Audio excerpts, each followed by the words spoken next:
दोस्तों, आजकल के इस फास्ट जीवन में हम कुछ इस तरह भटक जाते हैं कि हम किसी एक चीज पर फोकस नहीं कर पाते। सोशल मीडिया नोटिफिकेशन से हम आसानी से भटक जाते हैं। हम किसी भी काम को बड़े ही उत्साह के साथ शुरू तो कर देते हैं, लेकिन किसी नई और चमकदार चीज के आकर्षण में उस काम को तुरंत छोड़ देते हैं। गौतम बुद्ध की इस कहानी के जरिए आइए जानते हैं कि हम इस समस्या का हल कैसे निकालें। बहुत समय पहले की बात है। किसी गांव में एक सम्राट था। उस सम्राट के पास सब कुछ था। बेशुमार दौलत थी, अच्छी प्रजा थी जो उसका ख्याल रखती थी, उसके आदेशों का पालन किया करती थी, और वह भी अपनी प्रजा का खूब ध्यान रखा करता था। उन्हें कभी किसी चीज की कोई कमी महसूस नहीं होने देता था। कहने को तो उस सम्राट के पास सब कुछ था, किसी चीज की कोई कमी नहीं थी, लेकिन उसका मन कभी किसी एक काम पर नहीं टिक पाता था। वह जब भी किसी भी चीज को करने का प्रयास करता तो उसका ध्यान कहीं भटक जाता। इस चीज को लेकर वो बहुत चिंतित रहता था। कई बार वो अपने पड़ोसी राज्य के राजाओं से भी मिला था और सभी ने उसे अलग अलग राय दी थी। सभी ने उसे अलग अलग तरीके बताए थे। जो भी तरीके उस सम्राट ने सुने थे, उन तरीकों को अपने जीवन में उतारा, लेकिन उन उपायों से उसे कोई लाभ न मिला, जिस कारण वो हमेशा चिंतित रहता, परेशान रहता। कई बार तो रातों को उसे नींद भी नहीं आती और वह केवल करवटें बदलता रहता। एक दिन सम्राट के कानों तक एक बात पहुंची कि उसके राज्य में एक ऐसा असाधारण व्यक्ति है जिसके शब्द अनमोल हैं, जिसके एक एक शब्द में जीवन का रहस्य छुपा है, जीवन का सत्य छुपा है। और उस व्यक्ति से मिलने के लिए लोग दूर दूर से आते हैं, क्योंकि हर व्यक्ति की समस्या का समाधान वह बड़ी ही सरलता और आसानी से करता है। यह बात सुनकर सम्राट बहुत प्रसन्न हुआ। उसे लगा कि अब उसके सवालों का जवाब उसे मिल जाएगा। इतनी तारीफ सुनकर सम्राट ने यह तय किया कि वह तुरंत ही जाकर उस व्यक्ति से मिलेंगे और उसे यह भी पता चल जाएगा कि जो लोग उनकी इतनी तारीफ कर रहे हैं, क्या वह सच है या नहीं। अगले दिन सुबह सुबह वह सम्राट उस व्यक्ति से मिलने के लिए निकल पड़ा। रास्ता थोड़ा सा लंबा था, जिस कारण सम्राट ने बीच रास्ते में थोड़ा सा आराम किया। वहां पर उपस्थित हर कोई उस व्यक्ति के बारे में जानता था। जब सम्राट ने उनसे उस व्यक्ति के बारे में पूछा तो वे लोग उस असाधारण व्यक्ति की खूब तारीफ कर रहे थे। तभी सम्राट ने सोचा कि लगता है यह व्यक्ति बहुत बुद्धिमान है, बहुत पढ़ा लिखा होगा और प्रभावशाली व्यक्ति होगा, अन्यथा हर कोई उसकी इतनी तारीफ नहीं करता। जरूर ही उस व्यक्ति में ऐसी कोई बात अवश्य है जिसके कारण हर कोई उन्हें जानता है और उनकी तारीफ कर रहा है। उस व्यक्ति की तारीफ सुनकर सम्राट के मन में उस व्यक्ति से मिलने की उत्सुकता और बढ़ गई। अब वह सम्राट जल्द से जल्द उस व्यक्ति से मिलना चाहता था, जिस कारण वह आगे का सफर तय करना शुरू कर देता है। जैसे तैसे वह सम्राट उस व्यक्ति के आश्रम पहुंचा, पर आश्रम में उसे कोई नजर नहीं आया। आश्रम के पीछे एक छोटा सा बगीचा था। जब सम्राट वहां पहुंचा तो उसने देखा कि एक माली बगीचे में काम कर रहा था। उसका पूरा शरीर मिट्टी से लथपथ था, पैरों में कोई चप्पल नहीं थी। इसको देखकर सम्राट ने माली से कहा, सुनिए महोदय, इस आश्रम के मालिक कहां हैं? मैं उनसे मिलने आया हूं। इस पर वह माली जवाब देते हुए कहता है, श्रीमान, आप अंदर बैठिए, मैं उन्हें बुलाता हूं, वह जल्द ही आपसे मिलेंगे। माली की यह बात सुनकर सम्राट अंदर कुटिया में जाकर बैठ गया और उस असाधारण व्यक्ति के आने का इंतजार करने लगा। कुछ देर प्रतीक्षा करने के बाद जब असाधारण व्यक्ति उस सम्राट के सामने पहुंचा, उसने देखा कि यह तो वही व्यक्ति है जो बगीचे में काम कर रहा था। सम्राट ने उन्हें नमस्कार किया और बड़ी हैरानी से कहा, अरे, आप तो वही माली हैं जो बाहर बगीचे में काम कर रहे थे। लेकिन अब की बार तो माली एक बौद्ध भिक्षु के रूप में खड़ा था। तभी बौद्ध भिक्षु उस सम्राट से कहते हैं, सम्राट, मेरा मजाक माफ कीजिए। मैं बगीचे में छोटा सा काम कर रहा था। मैं ही यहां का माली हूं और मैं ही वह असाधारण व्यक्ति हूं जिससे आप यहां इतनी दूर मिलने आए हैं। कृपया करके अपने आने का कारण बताएं। इस पर सम्राट उन बौद्ध भिक्षुओं से कहता है, हे महाराज, मैंने सुना है कि आप जैसा व्यक्ति इस पूरे राज्य में नहीं है। मैंने आपकी तारीफें सुनी है। मैंने आपके बारे में कई सारी अच्छी बातें सुनी हैं। मैंने यह भी सुना है कि आपके पास जो भी अपनी समस्या लेकर आता है, उसकी समस्या का समाधान आप अवश्य करते हैं। इसी कारणवश मैं आज आपसे यहां पर मिलने आया हूं और मैं आपसे उपदेश सुनना चाहता हूं, लेकिन मेरे मन में एक शंका है। इस पर बौद्ध भिक्षु सम्राट से कहते हैं, कैसी शंका? इस पर सम्राट कहता है, मैंने बड़े बड़े विद्वानों को देखा है, बड़े बड़े ज्ञानियों को देखा है। वे जब भी चलते हैं तो उनके पास तरह तरह की ज्ञान की किताबें होती हैं। उनके पास ऐसा कोई ना कोई संकेत जरूर नजर आता है जिससे यह पता चल सकता है कि वे लोग ज्ञानी हैं। लेकिन आपके पास तो न कोई ज्ञान की किताबें हैं और न ही कोई ऐसी कला के संकेत आप में नजर आ रहे हैं, लेकिन उसके बावजूद आप बहुत शांत नजर आ रहे हैं। क्या आप मुझे इसका रहस्य बता सकते हैं? इस पर बौद्ध भिक्षु मुस्कुराने लगे और सम्राट से कहते हैं, मेरा ज्ञान तो इस संस्कार में प्रकृति के रूप में हर जगह है। मैं अपना ज्ञान जीवन की सरल और साधारण वस्तुओं से ही लेता हूं। पर महाराज, आप यहां किस समस्या को लेकर परेशान हैं? कृपया आप मुझे आपके यहां आने का कारण समझाएं। इस पर सम्राट कहते हैं, हे गुरुवर, मेरे यहां आने का कारण यह है कि मैं किसी भी काम को लेकर लंबे समय तक उसी कार्य पर अपना ध्यान नहीं लगा पाता। मैं कुछ ही देर में उस कार्य से भटक जाता हूं। कृपया कर मुझे अपने इस समस्या का समाधान बताएं। मैं इस बात से काफी चिंतित हूं। बौद्ध भिक्षु ने सम्राट की चिंता को समझकर कहा, महाराज, आपकी समस्या मुझे समझ आ गई है। आप जिस कार्य पर ध्यान नहीं लगा पा रहे हैं, उसके लिए मैं आपको एक उपाय बता सकता हूं, लेकिन आज आपको थोड़ी देर हो चुकी है। आप मुझे कल सुबह मिलिएगा। कल सुबह का समय ठीक रहेगा। कल सुबह जब आप मुझसे मिलेंगे तो मैं आपके सभी सवालों का जवाब आपको दे दूंगा। यह कहकर बौद्ध भिक्षु वापस अपने बगीचे में लौट गए और वह सम्राट भी वापस अपने महल लौट गया। लेकिन सम्राट को रात भर नींद नहीं आई।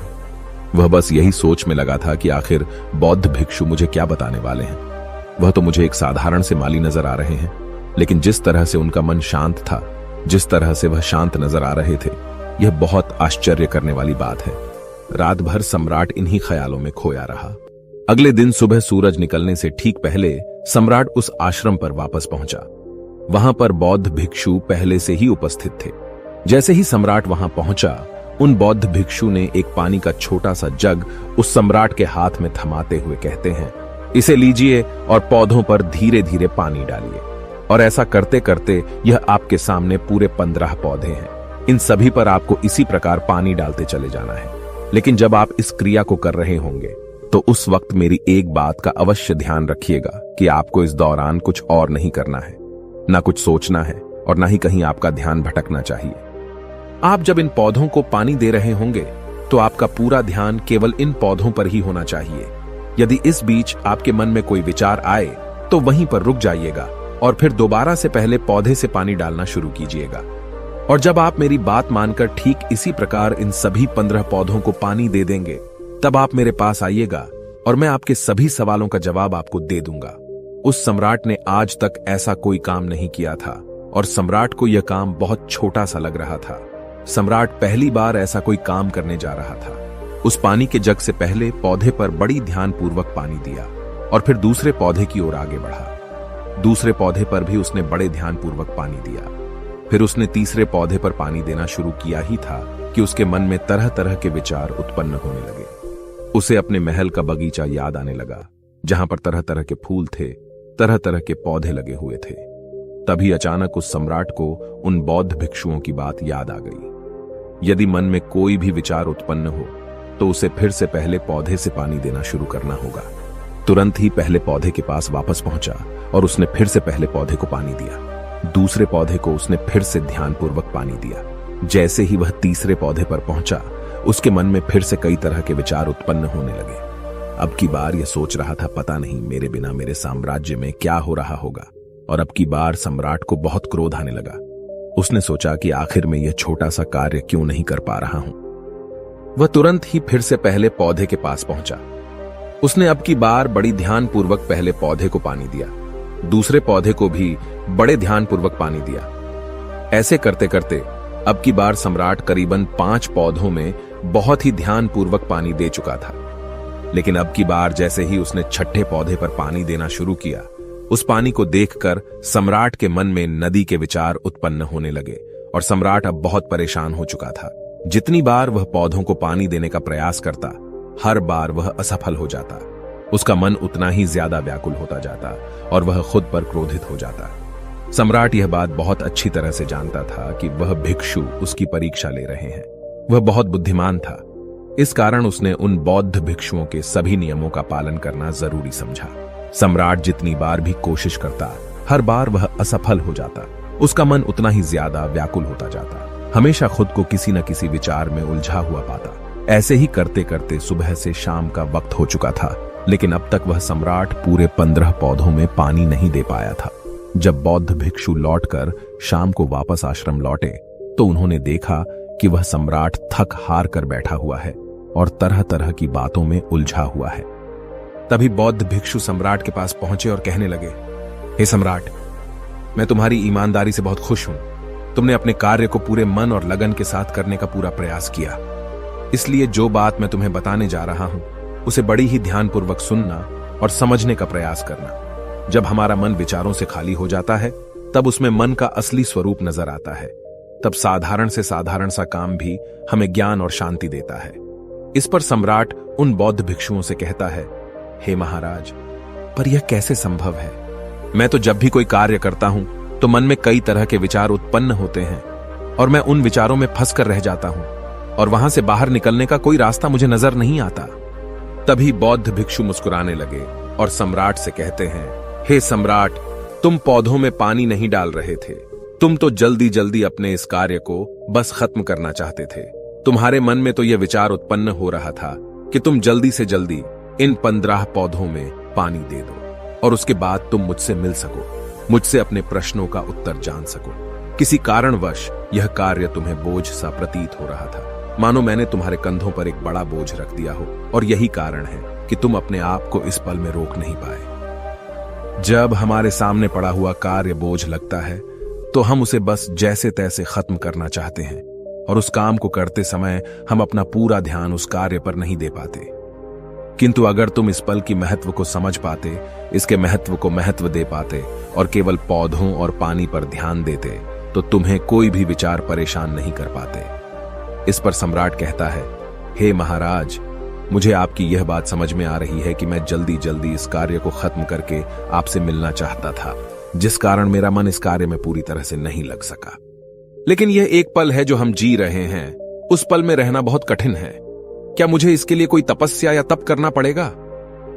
इस पर बौद्ध भिक्षु एक बार फिर मुस्कुराने लगे और सम्राट से कहते हैं, जिस शांत मन की तलाश तुम कर रहे हो वह शांत मन तो पहले से ही मौजूद है, वह तो पहले से ही तुम्हारे भीतर है। इसके लिए तुम्हें कहीं भी जाने की कोई आवश्यकता नहीं है और न ही तुम्हें कहीं शांत जगह जाने की आवश्यकता है। इसके लिए कुछ जरूरी है तो वह है अपनी सांसों पर ध्यान देना। इसलिए अपनी सांसों पर ध्यान देना सीखो।